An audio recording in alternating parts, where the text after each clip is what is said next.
జనసేన అధినేత పవన్ కళ్యాణ్పై జన సైనికులు పెట్టుకున్న ఆశలు అడియాసలు అవుతున్నాయి.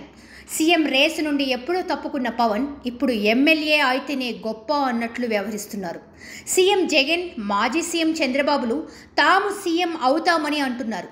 జూన్ 4వ తేదీన ప్రమాణ స్వీకారం చేస్తానని, సీఎంగా తొలి సంతకాన్ని వాలంటీర్ల వ్యవస్థను తిరిగి పునరుద్ధరించే ఫైల్పై పెడతానని జగన్ చెబుతున్నారు. అదే సమయంలో టీడీపీ అధినేత చంద్రబాబు కూడా జూన్ 4వ తేదీన 4,000 రూపాయల పింఛన్పై సంతకం చేస్తానని, వాటిని ఇంటి వద్దకు అందించేలా చర్యలు తీసుకుంటామని చెబుతున్నారు. కానీ జన సైనికులు ఆశించినట్లు పవన్ నోటి నుండి అలాంటి పదాలేవీ వినిపించకపోవడంతో జన సైనికులు నిరాశకు గురవుతున్నారు. కేవలం be ఫారాలపై సంతకాలకే Pawan పరిమితమయ్యేటట్లు కనిపిస్తుందన్న comments వినిపెడుతున్నాయి.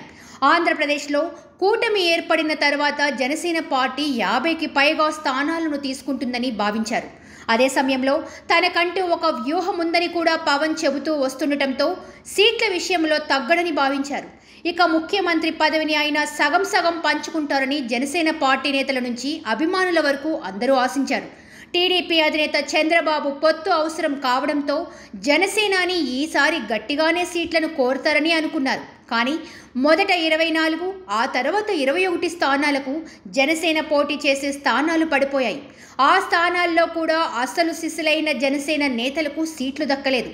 TDP, YCP నుంచి వచ్చిన వారికే సీట్లు కేటాయించడంతో జన సైనికుల్లో నిరాసక్తి ఏర్పడింది. దీనికా మనం ఇంత కష్టపడేది అన్న తరహాలో వారి మనోభావాలు దెబ్బతిన్నాయి. తాము గత కొన్నేళ్లుగా కష్టపడే నియోజకవర్గంలో పార్టీ కోసం పనిచేసినా చివరకు తమకు సీటు రాకపోవడంతో అనేక మంది నేతలు రాజీనామా బాట పడుతున్నారు. అసలే ఉన్నది కొద్దిమంది నేతలు. ఆ నేతలు కూడా పార్టీని వీడిపోయే పరిస్థితి నెలకొంది. విజయవాడ పశ్చిమ నియోజకవర్గం, కైకలూరు, అవనిగడ్డ జనసేన నేతలు రాజీనామా బాట పట్టారు. తాము పార్టీ కోసం ఎందుకు ఇన్నాళ్లు కష్టపడ్డామని, గుర్తింపు లేని చోట ఉండటం ఎందుకని వారు ప్రశ్నిస్తున్నారు.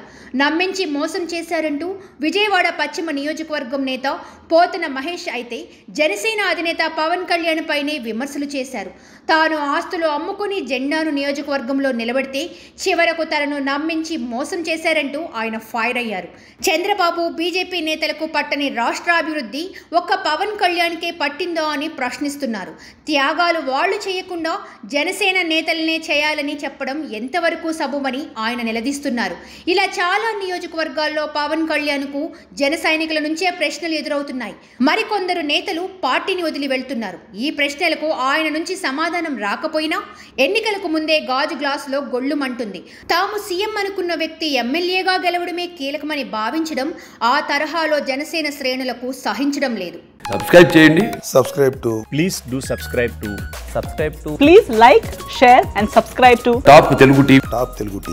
Top Telugu TV.